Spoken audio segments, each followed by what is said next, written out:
This is the School Success Podcast, a podcast for school leaders to learn from other school leaders what's working and what's not, and to get inspiration and encouragement, as well as strategies to grow school enrollment, connect with families, retain teachers, recruit teachers, and everything in between. You guys are heroes, and I cannot thank you enough for pouring into this next generation that's coming behind us. My goal is you will take at least one thing away from every episode that you can take back to your school to make it better than it is right now. Please enjoy the School Success Podcast. This podcast is brought to you by the Herzog Foundation. Time for school. Hey, school success makers. Welcome to another edition of the School Success Podcast. I'm your host, Mitchell Slater. I'm joined by a new friend out of the great state of Florida, Dave Buckles, who is the president of Foundation Academy up in Winter Garden, Florida. So about 2-ish hours west of where I'm at here in Port St. Lucie. And I met him in person at the Schools United conference a few months back. And I just love the guy to death already. He's just one of the people you can be around and you're automatically encouraged. You're most likely going to have a smile on your face. And if you don't, then there's something wrong with you, not with Dave. He's just an awesome guy. And he's done some really cool things with Foundation Academy, which we're going to kind of dive into all of that and learn from him today. So we're going to have some fun. But before we do that, I'm going to pass it off to him to introduce himself. So Dave, welcome to the podcast today, sir. So excited to be here. Thank you for having me on. It's a pleasure.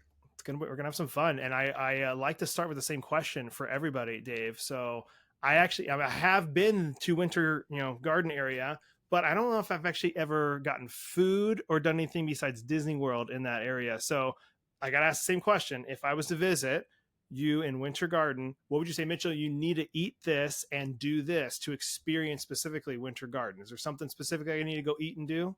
Oh yeah. On Saturdays, you have to be here so you can experience our farmers market. It's rated in the top in the country a few years ago, and still, I think it was actually number one.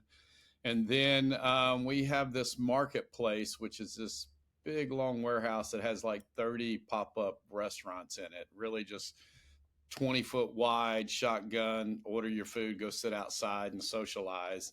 And there's a place called Ali's Pizza, Michael Ali's Pizza. And you need to get the kitchen sink pizza with their wings. It's absolutely to die for. Oh man, I love pizza and wings. So There sign you me go. up for that. And then what about, is there something you said that already. Go to the farmers market and get some food. All right. Well, thankfully, when I ask this question to people that are on the podcast, they're usually like, I just got done with one today. They're in Pennsylvania. Another one was in California. When they suggest things, I'm like, well, I'll try and make it out there one day to that area, but this one's actually doable. So that's nice. I'm going to go get some pizza and wings. There you go. There you go. Got a nice little hotel that's old, built in the 1920s. That's a bed and breakfast. You can come in on Friday night, spend the night, wake up, do the town on Saturday. Yeah, it's a destination point. Man, I thought there was the Buckles Hotel that I was going to stay at up there. I was like, it's like Disney World, I heard up there. Yeah, Lord hasn't blessed me with that yet, or cursed me. I don't know. It all depends. All right, how you look at it. Very good. Well, hey, before we dive in, I'd love to just hear a little bit about, I know we have some specific questions and discussion points to go over, but for those that are listening that maybe they've never heard of Foundation Academy and what you guys are about and like how you got to where you are today, let's get a little bit of background before I ask you some specific questions. So tell me a little bit about yourself and how you got into Foundation Academy and how they got to where they are today. This is a conversation that actually makes people's heads spin. 2014, I'd been a member of the church for about 25 years at that point. My background is in construction, development, construction litigation, expert witness testimony, and leadership and corporate development. All that kind of falls in line in that industry. And the pastor calls me up one day and goes, David, we need some help. I go, what's going on? He goes, there's raw sewage flowing across the street of the Tilden campus. And he goes, and they've told us it's going to cost like $50,000 to fix. And I said, hang on. And at that point in my life, my wife and I were beginning to prepare to enter into the mission field. So we began to financially prepare. And so we were headed down that path, and we solved the problem of the lift station for about $6,000. And the pastor goes, hey, he goes, you just saved us like, 40 something $1,000. He goes, would you come work at the school? This is a big mission field here. And I was like, oh boy, I know where this is going. And I'm glad I did, because I was able to come aboard and be a part of something amazing that got started in 1958 as a preschool at First Baptist of Winter Garden, and has grown over the years to where we launched our second campus prior to me getting here in 2000, with our first high school graduating class in 2005. And then launching our third campus in 2019. And to watch how God has moved over those times has been amazing. But hey, Mitchell, the pastor left off one important item when he asked me to come to work.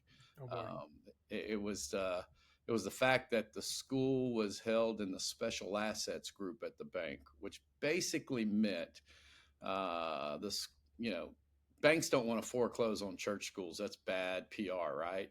So but the school was in dire straits financially, and so when I took the job in 2014, 565 students, with basically a $6 million budget and $250,000 in delinquent tuition revenues year over year for the past couple of years. So they were about $750,000 in debt on tuition. So Lord put me in a place where I love to wheel and deal. And so we ended up working with the families to help them stay, but also help us stay open. And today we're a school of 1,400 students, 3 campuses, and a $25 million budget. So I'd like to say I had a little to do with that, but the reality is God brought the most amazing people around me to make it all possible. Because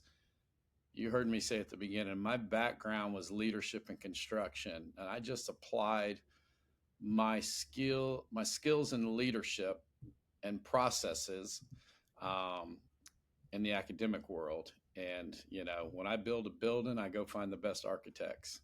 So running Foundation Academy, I went and found the best principals, right? Went and found the best teachers, and we continue to do that. You find the best subcontractors. I don't need to know how to run the sewer line. That's his job. I just know I need sewer. I don't need to know how to run electrical. That's his job. I just know I need that outlet to plug into. Well, here again, for the last 10 years, I've been able to lead this school with the talent that God's brought me, and I'm just spoiled rotten. So it's been a good journey. I love it. I love your story. I love what you've been able to, with God's help, of course, amen, to get you guys to where you are today. Now, I know when you and I first chatted a month or so ago, whenever that was, you kind of mentioned the story of the delinquent funds that you were trying to get in, and you kind of shared a little bit about that. I am sure there are schools listening to today's episode, and they're like, oh, I got the same problem. I got people that maybe at the end of the year, they haven't been able to collect all their tuition, or there's some money that's just left on the table. Can you share just that little piece real quick of like how you were able to get funds in really quickly and what you did strategy wise to kind of get the school out of the deficit they were in?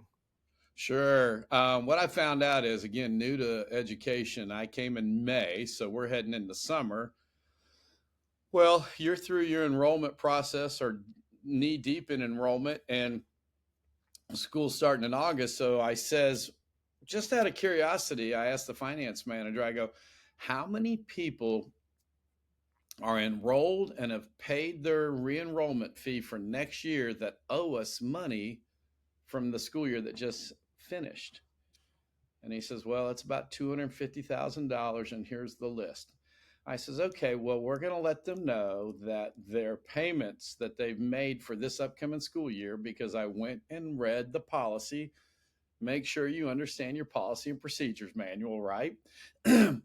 Which read that basically their payments go to delinquent tuition, not to future tuition. So I reallocated all their payments and told them they were all unenrolled for the upcoming school year. until they could meet with me. And so there was a line for several days. And I collected $160,000 in 30 days in cash, well over 200 in gifts in kind, and did things like this. I had an owner who owned a golf cart company, and I said, listen, you own golf carts, you owe the school $20,000.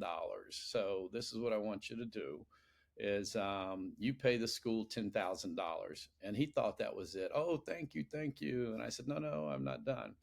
I says, and you need to bring me 2 golf carts. And he goes, well, that's more than $20,000. I said, okay, we'll pay the $20,000 then. Next day, he pulls up $10,000 cashier's check and 2 golf carts because the school needed 2 golf carts on the main campus for 67 acres. It's a lot of ground to cover. And so we began to look at the things we needed that what we could kind of barter, for the lack of a better word, with our families, because I wanted to partner with them, right? I mean, there were some who didn't give because they just weren't asked. And when they were asked, they gave. And then there were those who were truly struggling. And those are the ones that came, sat down, and we heard the struggles and we worked with them and then issued payment plans, but we're very clear on our policy and procedures on delinquent tuition. And yeah, so I would say we probably retained about 80% of those families moving forward. But it was meeting them where they are, understood what we needed. And the famous line is, you're not paying me. So what teacher is it you don't want me to pay? Is that your child's teacher? And if we're not paying that teacher, they're not coming to school to educate your child. And that kind of hits home, when they're here. It breaks my heart also when they make the comment, oh, and you call yourself a Christian school, and I'm going, yeah, we do. And I'm not sure where being a Christian school means you can take advantage of us, right? We have a responsibility to operate this. God has entrusted us with this organization to operate it responsibly so that we could, through education, provide this, biblical worldview to educate your child and make them very successful young men and women as they move forward. Amen. Hey, school success makers, Mitchell here. I just want to take a really quick break from the show to give a big, huge shout out to the 𝒅𝒑𝒔 Foundation. I absolutely love the 𝒅𝒑𝒔 Foundation. I've been friends and partners with them for a couple years now, but we're bringing it to a whole new level. And I'm excited to share that our very own School Success podcast is now featured on the 𝒅𝒑𝒔 Foundation Podcast Network. The 𝒅𝒑𝒔 Foundation is a powerhouse of resources designed to support schools like yours, from free training events through the 𝒅𝒑𝒔 Foundation Institute to their incredible online news publication, The Lion, and of course, our new podcast, Home. They have everything you need to stay informed and inspired. And if you're dreaming of starting your own Christian school or co-op, don't miss their online course, Schoolbox. It's a fantastic resource to help you get started on the right foot. At School Success, we're proud to partner with the 𝒅𝒑𝒔 Foundation to bring you these valuable tools and insights. So visit 𝒅𝒑𝒔foundation.com to explore all they have to offer. Trust me, you won't want to miss out on these amazing opportunities for growth and success. And I love all the people over there, and I know you guys will too. So please go check them out, and you won't be disappointed. Now, back to the show. Amen. That's so good. Thank you for sharing that, because I know that there's got to be a school listening that's like, oh man, I should maybe do something very similar to trying to collect some past funds. And I love that you handled that. It sounds like you handled it literally the best possible way that you could have handled it. And then look at what the school's able to kind of get lifted up in a way better spot now than what they were back then. And you and I chatted before, again, on that first call we first had, and you kind of shared some things that we wanted to talk about on the podcast today. And you mentioned one thing specifically about how everyone has a voice. When you say that everyone has a voice, what specifically are you talking about? So again, I really come from a very collaborative leadership style. I take it, if we go back to my construction days in the design build world, I would sit at a table with an owner and ask them what they would want their building to look like. And they would tell me, and then we'd have the architects and the engineers, and we would all work together through this meeting to do what we call a design build project. Well, here at Foundation Academy, because my educational experience was limited, I think it's really, truly the success of Foundation is that I didn't know. And I relied so much on the leadership around me.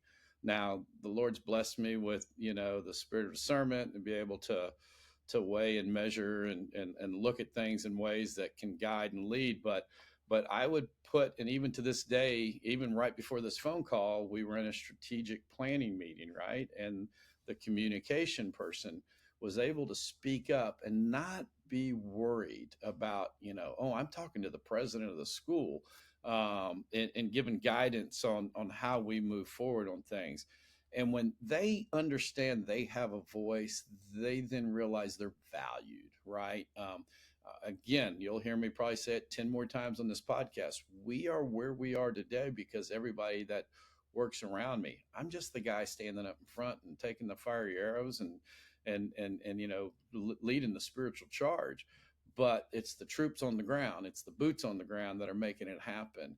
Even to the point where my leadership direct team, I'll come in, maybe I've just met with a contractor. We just finished a $20 million project. And I come in just frustrated. And somebody asked me a question, and man, my tone came across wrong. And I don't mean it. My team around me knows they have no problem walking in and going, "Hey, do you realize what you just said or what you just did?" And I go, "No, what did I do?" "Well, you kind of snapped at so and so." And I'm going, "Oh no." And the reason it works is because I know my faults and I will go and ask for forgiveness. They know it's never intentional and it doesn't happen all the time, but a couple times a year, so that voice, that ability to have a say so in projects, that ability to hold others accountable. I mean, at the end of the day, that's what it's about. We're holding each other accountable as we move forward. We're casting the vision. We're gonna make mistakes, but all right, the mistakes is part of advancing. If you're not making mistakes, you're not growing. You're not learning. You're not taking, what I call calculated risks. You're playing it too safe. And when you're pushing your folks around you, uh, and they've been at the table, they know it's okay to make a mistake and they know it's okay to speak up. What we all learn from that is we learn from our mistakes and we get better and move forward. And I feel like that all stems from having a why. And you mentioned how important it is to know, like, why are you doing what you're doing and what is that why? And is that true? Does that kind of come from that? Oh, 100%, right. My why every day, I asked this question because I was asked this question several years ago. What wakes you up in the morning, right? What gets you excited to get you out of bed, and what keeps you up at night, right? And my why of what gets me excited is I have an opportunity to help make all those around me better. And I want to invest in everyone around me, my leadership, my teachers, my parents. I want to spend time with them and what can I do to make them better? Because when that takes place, and I'm talking a better person, not a better teacher, not a better principal, not a better finance manager. I want to help make them a better man or woman following Christ. And when that's first, and I can invest in them and do that, the others fall in place, meaning they will be a better husband, they will be a better wife, they will be a better parent, they will be a better teacher. So that's my why. I get so pumped in being able to pour into the lives of others, give them the tools they need to succeed. That's why I get up every morning. And so if a school's listening, they're going, man, I really need that why. I need to know what that is. Is that something that, are you saying they need it? The school needs the why and the person needs the why. I think really they both need that, but like, how do they create that? What would you suggest for them to create that why for themselves and for the school? Well, the difference again, sometimes people get the why confused with what they do.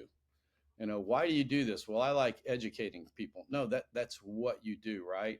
The biggest thing we do is casting vision and mission, right? The Bible's real clear, and it's kind of not being used properly when I make this statement, but is when there is no vision, people will perish.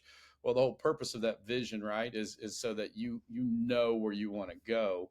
The vision for the school is to communicate that. The why I have is to invest in those, right, to help fulfill the vision of the school. So as a leader, if you're not communicating the vision and the mission. And if you're not measuring everything you do against the vision and the mission of your school, and I'm probably going to chase a rabbit here, you get caught up in that missional drift. All right. But it comes back to understand, why are you sitting at that table? Why are you sitting at that desk? Is it to make a paycheck? Is that really the why? And when you're there to glorify God and impact others, or your why, whatever that is, just spend time thinking about the difference between what you do and why you do it, and then hone in on the why. And it's going to be amazing. You will see what you do will improve leaps and bounds, because you truly identify why you do it. Now, honestly, I've seen people leave their jobs because they realized their why, and what they were doing wasn't lining up with why they do it. And so that happens. And there's nothing wrong with that if that's where God's leading you. And it helps to have obviously a good culture of that at the school, of like everybody has a specific why, and creating that and having good, healthy culture. You mentioned culture building. I know in our first call, like when you say culture, is that something that you have to naturally just make on your own to make it happen at the school? Or does it just naturally happen and it's all good? You don't have to work on it ever, Dave? How does culture building work in a school?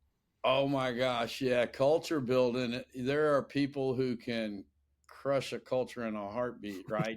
The culture starts at the top. It really does. Thank you for your introduction, but that is who I am. I will walk down the hallway with a smile on my face, and I will say hello to every student and every one of my staff every day in passing. And in doing that, they in turn have begun to reply and respond. And then in that culture, spending the time, culture is truly built when people see that you love them for who they are, not what they can do, right? I think as leaders and organizations, sometimes we get too caught up in our organization and we bypass the culture, because at the end of the day, I've hired you to do a job, right? Just do your job. Now, that's a great statement. We need to do our job, but it goes back to our why. But if as a leader, all you're doing is just saying, just do your job, well, then how do they know you appreciate them, right? And so working, and so it's the, excuse the, but it's the power of multiplication. I meet monthly with my direct reports, and I pour into them and challenge them to do what I'm doing with them to their team. And that begins to create that culture. So much so, when parents tour our schools, they walk down the hallways and go, man, what is it about this place? People are smiling. Now listen, pull the curtain back. We got our problems, just like every school, but our culture helps deal with those problems, right? Our problems don't control our culture. Our culture controls the problems. They're going to come, they're going to happen. But who we are and how we deal with it is what sets us apart. And that is my tagline. We are called to be set apart. We don't compete with anybody. So when we build our culture, we build our school, we build it to be set apart, and we measure what we do, how we do it, against ourselves and nobody else every day. But that, to me, that's the key. Starting from the top, creating an environment where people can laugh, where people can have fun. I mean, I give my principals a few $1,000s a year just to do silly things. I almost said stupid things, right? It's like, well, it ain't stupid, but silly things like, ice cream social after school. Hey, everybody come by and get a popsicle, right? You wouldn't believe how much fun high school teachers have just coming down, they do. I forgot the reason why. I wish I could remember, but I got a principal rolling down with our student services, which is like our guidance department, with a coffee cart serving coffee to every teacher. On that particular case, it's just coffee day. I wanted to say thank you, and the principal's rolling down the hallway. How would you like your coffee? And then the students go, "What is that for?" And the principal's able to go, "Because your teacher is absolutely amazing." Right? Those are the little things that when you just pile those on, and have fun with it. It promotes the culture. Yeah. Hey, I just want to take a really quick break from the podcast to highlight one of our amazing partners and sponsors, ClassReach. If you're a new school administrator or founder and are struggling to keep up with all the hassles of planting a new school, like collecting tuition, communicating with parents, or handling student data, then you need ClassReach. ClassReach is the all-in-one software that helps with everything from admissions and tuition to classroom management and parent communications. Sign up for a free consultation with one of their school specialists and see how ClassReach can help your school grow today. You guys can check them out online, classreach.com. They are a kingdom-minded company, and I love their leadership team there. I've become friends with a lot of them. They truly are a great company. I support them, and I love them, and you guys will love them too. Check them out at classreach.com. Now, back to the show. And it helps you not forget the people that make what you do possible. I love that you were talking about just walking the halls and saying hi to the students and saying hi to the teachers. And I know those students are like, oh my goodness, Mr. Buckles said hi to me this morning. He actually cares about me, wants to know. Cause I know you're not probably going, oh, hey, how you doing? And then keep walking. You're probably like, hey, Timmy, how you doing today? How's mom and dad, or how's your game yesterday? I know you know people well, and you know people deeply. And that is just a whole different level. And I can tell you care for people and you love people. So for those that are listening, for how to kind of step that up a little bit to know your people and love your people, what are some ways we can do that? Because you mentioned, I think, on our first call too, about the janitor, the teacher, the student, the moms and dads. Like, how can we not forget those people, and how can we care for them? What are some ways we can do that? Right. So, one of the things, I'll start with this again, showing value, is at the end of the school year, the 10-month employees, i.e. the teachers, they leave after post planning. So there's this group of 30 or 40 year-round employees, facilities, reception, business office, IT, development. We all work year-round, and we will have our strategic meeting with them, and the school is closed. Here again, that secretary and that janitor has a voice, and we divide up into groups for discussions. And so we break up the facilities team, and there could be a facilities guy sitting with my development director who just raised $1 million, sitting with, and so we purposefully do that. And again, I take the time to say hello. I take the time to ask how we pray. I don't know why I waited so long to do this, but I not only do it once a month, but once a month I meet with every man at 6:00 for a brief little Bible study and prayer time. And I did that because when I was talking to one of the facilities guys, he shared with me some struggles. He goes, man, you're always asking how I'm doing. Can I talk to you for a minute? I'm struggling. And that's the whole, man, let me tell you, my heart was just so full of joy that, okay, God, now's the time. And you're able to talk with them because they're a human being, right? They're a human being. And so those are those type of things that we do with staff, right? That we meet with them. I do a coffee with dads. It's not a big event, right? It's a once a month event where the dads just come in and hang out for an hour and a half and have coffee. We'll only have about 40 guys come. It's not a huge event.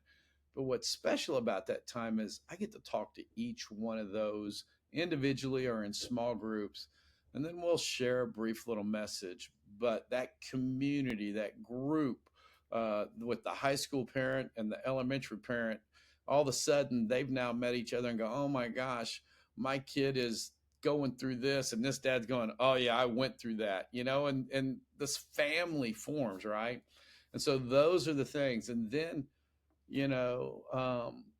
being accessible, I'm accessible, probably too much sometimes, because when there's a problem, they want to call me and I have to go, no, you got to start with the teacher, with the principal, and then it's resolved by then, right? But I want to be accessible. I want to let them know I'm here. So that's all part of that. I love that you have all these different things you're doing. I'm sure there's got to be a couple more. You've already shared a ton of them, like the coffee with the dads, the men's thing on 6 a.m. in the morning. Are there other things you're doing, even maybe throughout the year? Maybe it's only a once a year thing that kind of stands out, that maybe again, this is all inspiration for all the school leaders listening. They go, I love that. I don't do anything like that. I want to start something like that. Or other things, Dave, that you are doing right now like those? Yeah, I left out the woman side of that, right? The Okay. female side of that. So my development director does the same thing once a month with coffees with moms. And we say moms, but it's moms and grandmas, dads and granddads, right? And so you have those. And then this wasn't the intent, but I really, a mentor told me about a year ago, when I was struggling with some stuff. He said, David, watch and pray, watch and pray, watch and pray. So as I was doing this, I was watching and I was praying, what do I do next with these dads? And what I realized was I had a room full of businessmen. And so I then came up with the Foundation Academy Professional Networking Group. And there's networking groups everywhere that guys are paying $5,000, $10,000, $15,000 a year to be a part of. And what I launched out of that in that networking group is it's $2,500 for 6 months for a dad to be a part of this group. There's only one trade or profession in there. So, and then the money that was paid to be part of that actually funds the tuition assistance fund. So their money, when they join this, actually helps families afford to be at Foundation Academy. Very cool. And then if any businesses come out of the network, 10% of the business profit of that deal then goes to the annual fund program. And so we've got 15 dads going through it 15 dads as we speak right now. And we're in the middle of this cycle, right? And so that's something else that created value to these fathers. And what we found out again is these dads and these moms are really hungry to be around other believers, other like-minded individuals that have their kids there. And so now we got once a month Friday afternoon golfing outing with the guys, right? And so we have a phenomenally strong parent association group that and booster club that have voices. Let's go back to the voices to be able to speak and have some say so in things. Some would call them advisory groups, but we don't even use that term because we task them with being a part of it. Those type of things that you go, well, that's another thing, but go back to maybe changing the why that you do that, right? Why are you doing this? And the purpose is we want our families to help control the environment and culture in a way that we've shown them we want it done. And it's phenomenal because let me tell you, they want to be involved. So let them get involved.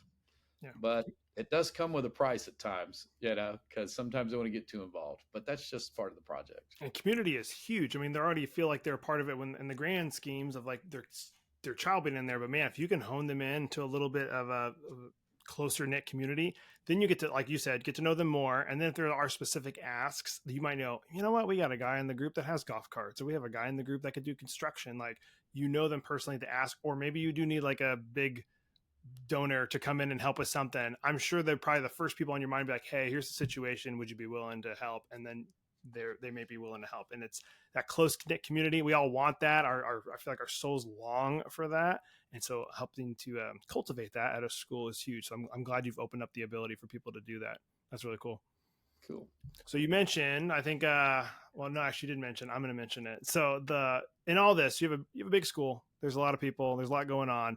There's got to be conflict that somehow pops up every once in a while between staff, between parents, between kids. How do you handle conflict at the school? Because I'm sure that there's schools listening that they have it as well, and maybe they feel like they're not handling it in the best possible way. What are some tips you would handle the conflict you guys get? Number one, quickly, right? Soon as I hear of a situation or something going on, whether it's internal, whether it's with a student, with a family, it's quickly assessing what the conflict is, then bringing individuals in to talk about it, and not dealing with hearsay, right? I mean, all too often we want to look at some conflict and go, oh my gosh, I heard this, and then we have this. We've already got our minds made up because we've let it fester, When conflict is dealt with quickly, number one, people know you care because you took the time to get on it, right, and talk about it. And then it really, on the parent level, a lot of times I end up getting involved in the conflict side of things because I want them to know that I appreciate them. And understanding conflict's huge because a lot of times there's outside sources that are affecting an individual to cause them react or respond a certain way. Has nothing to do with you. Has nothing to do with you. So when you're able to sit down and talk and go, hey, Mr. Jones, Mrs. Jones, can we just talk for a minute? And then, by the way, get off the keyboard, pick up the phone in conflict resolution, get face to face. As soon as that email starts to go sideways, stop typing. They need to hear that you care, and hopefully you do. You may get frustrated, but when you can go, look, Mr. Smith, Mrs. Smith, yeah, I understand you don't like the fact that Tommy was suspended, but our policy and discipline is very clear. You're saying you want to withdraw him, but you got to trust me. Tommy did X, Y, and Z. And per our policy, any child that does that, but to type that without hearing the tone and the compassion, right? So you need to deal with it quickly, and you need to really sit back and listen too, right? Don't jump to conclusions too fast. When I say handle quickly, I mean start looking at it and addressing it quickly to try and bring it to a resolution quickly. But getting those people to the table, let's solve this. I mean, we're rolling out spiritual groups that we're trying to create these small groups, and our teachers are going, it's one more thing you're asking us to do. We've cast the vision, we've shared the why, but they're still going to one more thing. And then when instead of sitting there and letting them fester, because that becomes a conflict, that there's that group, it's like I called them in, they came into my office scared to death. Oh my gosh, Mr. Buckles just called me to the office. And I'm going, hey, just breathe for a minute. Let's talk about what's causing the problem. What's the concerns? And a lot of times you can validate their concerns.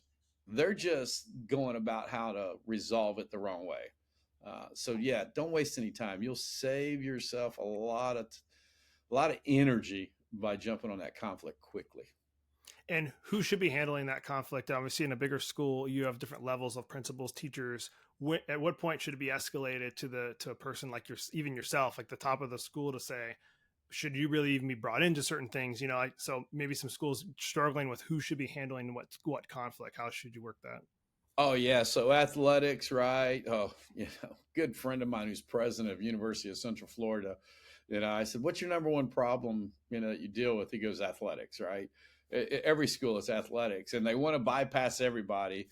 And it's like, no, our conflict resolution policy is you go to the coach. If it's not the coach, you go to the athletic director. If you're not satisfied there, well, let me qualify that if the conflict is not resolved there, you may not be satisfied. It goes to the principal. A matter of fact, yesterday, I get a phone call from the principal. Hey, this is happening, and they told me the process. I says, well, call them, don't email them.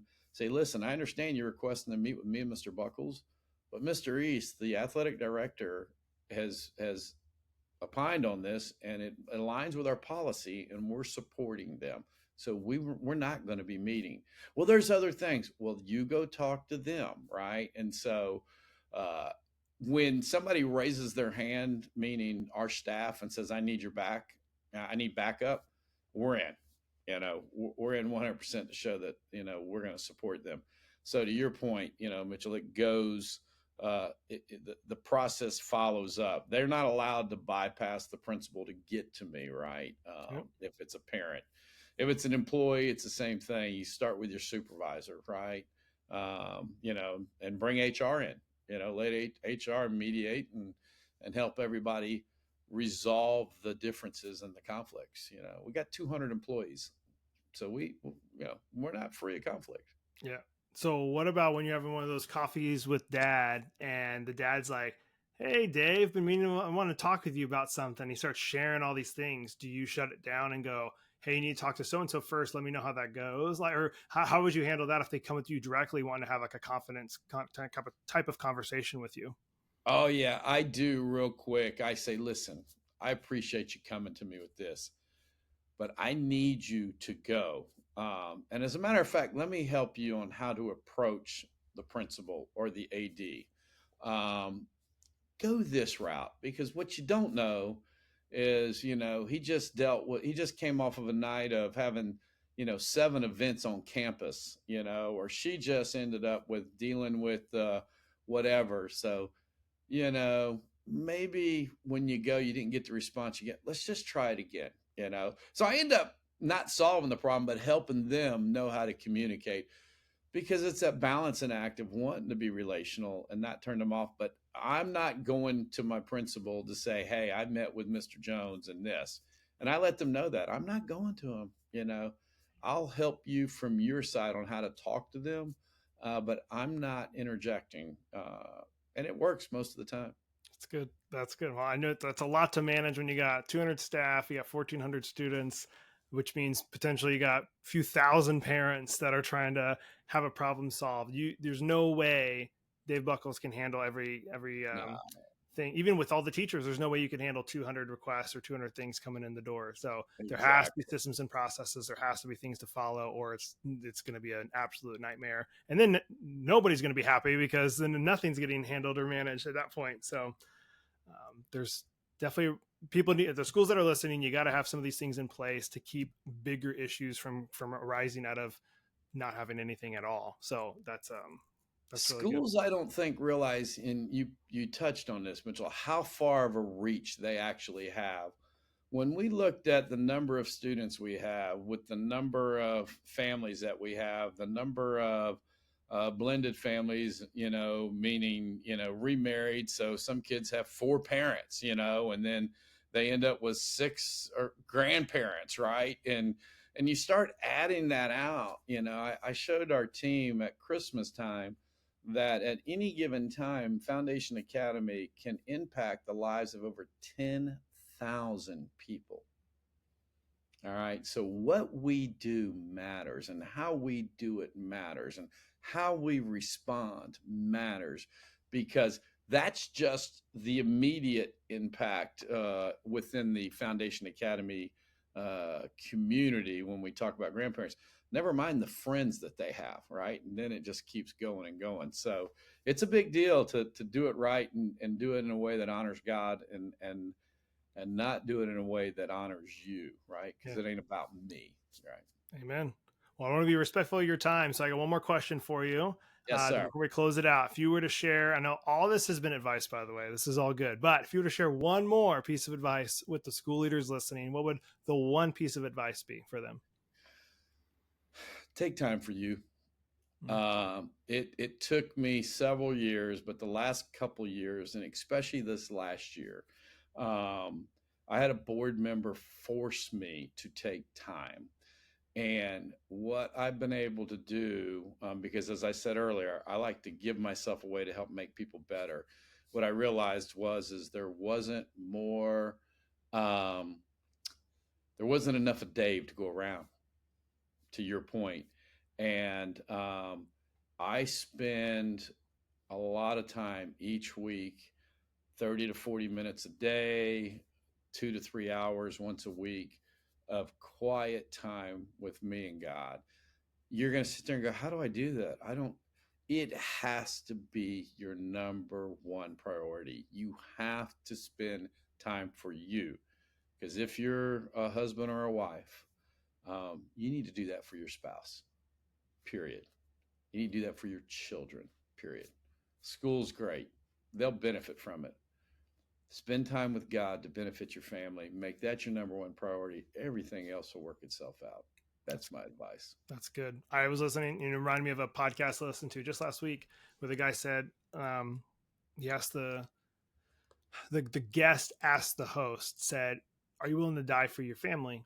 And the person was like, "Yeah, of course." He goes, "Okay, good. Most people are. That's what they always say because it's quick and it's painless. Usually, die for your family." He goes, "But are you willing to live for your family?" And Ooh, and the host was like, "Oh." And he goes, wait, what do you mean? He's like, most people are willing to die, but they're not willing to live. They're not willing to eat good. They're not willing to exercise. They're not willing to take the time that they need for themselves to make sure they're at a point of where they can help their family, help their, like, be in a spot to actually not be the one that has to be taken care of for the rest of your life because you took all your years not taking care of yourself. And it's like, Yeah.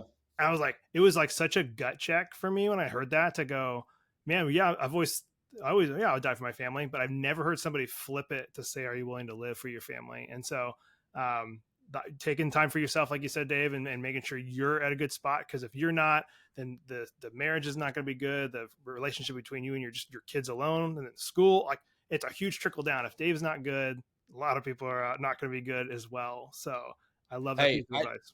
I know we're running out of time, but let me share this real quick. Please. I just came from the Dominican Republic with 14 students, juniors and seniors, on a mission trip, and we spent an evening talking, and it broke, I hope I don't cry out, broke my heart to hear these kids say how at times they feel like they're a burden to their parents because their parents are so busy, they can't find the time to talk to their parents. And it was a common theme. Our kids need us today more than ever. And unfortunately, I was that parent. All my kids are grown out of the house, but I was too busy. 62 years of age, I learned way too late in life. But if you're as young as Mitchell here as a young whippersnapper, don't make that mistake. Take that time. That's good. Take care of yourself. Thank you, Dave. Love it. Thank you for taking time. I know you're a busy man. Thank you for taking time out of your day to hop on the podcast, help our listeners, and wishing you and your family and your school nothing but the best, man. So thank you for your time today. Thank you, brother. God bless everyone that listens to this. And Mitchell, thank you for all you do for getting this word out there. Have a great day. Well, another huge shout out and a thank you to Dave for taking time and being on the podcast today. I love what him and his team are doing over at Foundation Academy, and I'm wishing them nothing but the best as they continue to grow and educate the next generation that's coming behind us.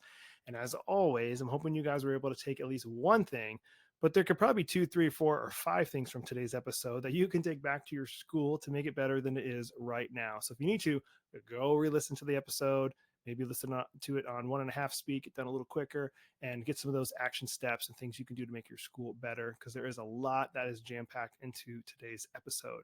But before you guys go, I want to make sure you are aware of the 3 free resources we have here at School Success we want you guys to be tuned into and getting. First one is, of course, the podcast that you're listening to right now. We're dropping weekly episodes every Monday morning. We want to make sure you're tuning back in and getting those. And if you're not yet subscribe so you don't miss out on those. And if you love our content, which I'm hoping you do, we would love a 5-star review. We do a lot of work to put these out to you guys to help make you better and more successful. We'd love a 5-star review. And then secondly, if you go to our website, schoolsuccessmakers.com, in the right-hand corner, there's a button called the School Success Report. If you click on that, you can sign up to get the report sent to you every single week on a Tuesday. And that is different articles our team has put together, as well as teacher shout outs and some podcast info that is all about, again, making you guys more successful as you continue to educate and love students. So make sure you're getting the School Success Report every week in your inbox. You will love it. And last but not least, on our Facebook group community, School Success Makers, you guys can join that group, get to know other school leaders and teachers in the country, ask questions, and obviously just build up community, because community is so incredibly important in this space. And we want to make sure you guys don't feel alone. So join the community. I'm personally in there, and I'd love to see you in there as well. And obviously, if you have any questions, comments, concerns, or ideas, you can, of course, send those to us through our social media handles, as well as our website, schoolsuccessmakers.com. All right, it's enough talking for now, so I'll let you guys get going. But we'll be back here next week with another awesome guest as usual on the School Success Podcast. We'll see you then. The views and opinions expressed in this program are those of the speakers and do not necessarily reflect the views or positions of the Herzog Foundation.